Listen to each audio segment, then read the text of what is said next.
Notre engagement, c'est de construire et de développer sans relâche. Sur le plan économique, le président de la République a salué les performances remarquables enregistrées grâce à la stabilisation du cadre macroéconomique, en dépit du contexte économique caractérisé par la chute des prix de matières premières. J'ai instruit le gouvernement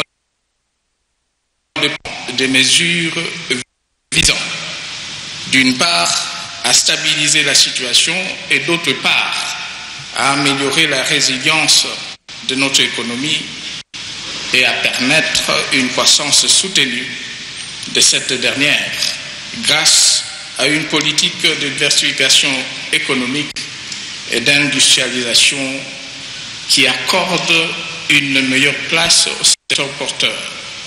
Des annonces pour des résultats prometteurs ont été faites par le chef de l'État dans plusieurs secteurs, dont ceux de l'éducation, de la justice, de l'énergie, de la santé, des pétroliers antiques, du transport. Quant au fonctionnement harmonieux des nouvelles provinces, Joseph Kabila dit avoir instruit au gouvernement d'initier un programme pour la création des infrastructures nécessaires pour ces entités.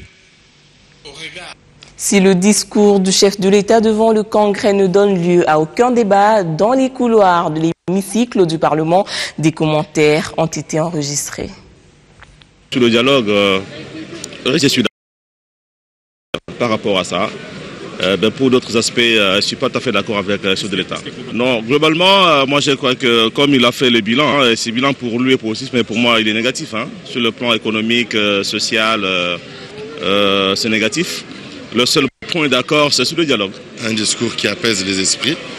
Et j'espère que les Kassaïens dont je suis issu vont prendre la mesure et la dimension de ce discours et se mettre au pas pour comprendre les choses du pouvoir. Le pouvoir est là, il est à notre portée.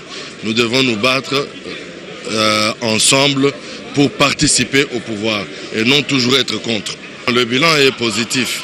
Il y a quelques erreurs qui ont été commises pendant les 2 mandats du président de la République, mais en général il est positif et nous devons aller de l'avant. Nous ne devons pas reculer parce que certains points n'ont pas été corrects, mais au contraire l'aider à améliorer les choses et à aller de l'avant.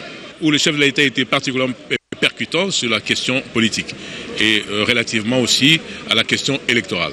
Parce qu'aujourd'hui, le grand problème auquel nous sommes confrontés, c'est comment élaborer un processus électoral qui soit crédible et conforme aux standards internationaux, mais en même temps apaisé. Parce que vous savez qu'en 2006 et en 2011, les 2 cycles électoraux ont débouché sur des scènes de violence avec des pertes en vies humaines. Il faut éviter la reproduction de ces violences. C'est pour cette raison que cette fois-ci, par anticipation, les Congolais doivent se retrouver pour fixer le contour d'un véritable processus électoral qui soit apaisé. Tout a été bien expliqué, pas question de préjugés au niveau de la population. Nous devons adopter un mode de scrutin, ça veut dire le vote sur papier ou le vote électronique qui va nous faire gagner beaucoup plus d'argent.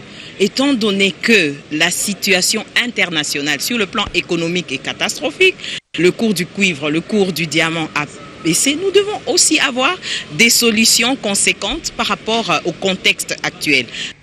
Prenons cette autre réaction avec le député national de l'opposition UNC, Baudouin Mayou, qui lui fait partie des députés absents à ce congrès. Selon lui, rien de nouveau n'a filtré de ce discours.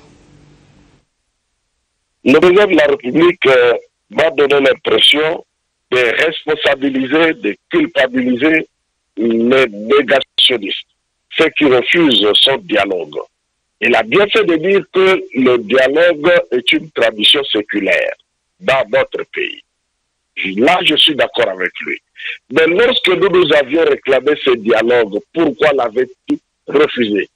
Il est devenu une tradition séculaire seulement aujourd'hui.